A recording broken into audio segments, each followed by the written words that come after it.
කිසි කෙනෙක් පහත් කරලා කතා කරන්න එපා. මාන්නකාරකම් තියාගන්න එපා. සංසාරේ තිරිසන්නු වෙලා උපදී. කිසි කෙනෙකුට කොලොප්පම් කරන්න එපා.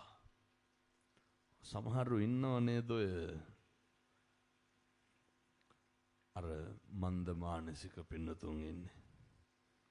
මානසික ආබාධ තියෙන අපේ පින්නතුන් ඉන්නවනේ සංසාරයක් උස. කවදාවත් පින්නතුනේ ඇත්ත අව탁සේරු කරන්න එපා. කවදාවත් කෙනෙකුට ඇඟිල්ල දික් කරලා ඔය අනෙකගේ අපිරිසුදුකම නිසා අපි බොහෝ දුරට අනෙකව හැල්ලු කරනවා පින්නතුනේ. කිසි කෙනෙක් පහත් කරලා කතා කරන්න එපා. මෙහෙම කතා නොකර ඉන්න පුළුවන් එකම ආත්මය මොකද්ද? මේවා පුරුදු කරන්න. මේවා පුරුදු නොකරොත් බල්ලෝ බලල්ලු වෙලා උපදී. මාන්නකාරකම් තියාගන්න එපා. අපේ රස්සාව, අපේ තත්වය, අපේ තරාතිරම වෙනතුනේ ඒවා අපි ගාව තියාගන්න. ඒ මත කිසිදු මිනිසෙක් ඇති නැති පරතරය මත හෝ කිසිදු ભેදයක් මත අපහසුතාවයට නම් අදිෂ්ඨාන කරන්නද මගේ කටින් හාමුදුරුවනේ හෙට ඉඳන් කිසි මිනිසෙක් ලැජ්ජාවට පත් කරන්නේ බුදුරු ගන්නන්නේ නපරෝ පරං නිකුබ්බේත නාති මඤ්ඤේත කත්තචිනං කංචි කිසිවෙක් කිසිවෙකුට වෛර නොකරේවා පුරුදු වෙන්න. කිසි කෙනෙකුට වෛර කරන්න එපා. කිසිවෙක් කිසිවෙකුට නිඳා නොකරේවා. අපි දන්නවා පින්නතුනේ ගෙවල් වල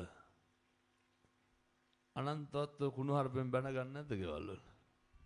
පානදුරේ පැත්තේ කොහොමද දන්නේ මං කියන අනිත් පැති වල ස්වභාවය. ඇති හැටි කුණුහරුපෙන් බයිනවා. කවුද බයින්නේ? සෙනෙහබර කසාද ස්වාමියා. පවු නැද්ද? පින්නතුනේ මිනිස් වෙලා ඉපදුනාම ඒවා නොකර ඉන්න ඕනේ. අපි ඕන තරම් දන්නවා. මේවා ඉතින් අහලා හෙට ඉඳන් මේ විදිහට නොකර ඉන්න ඕනේ.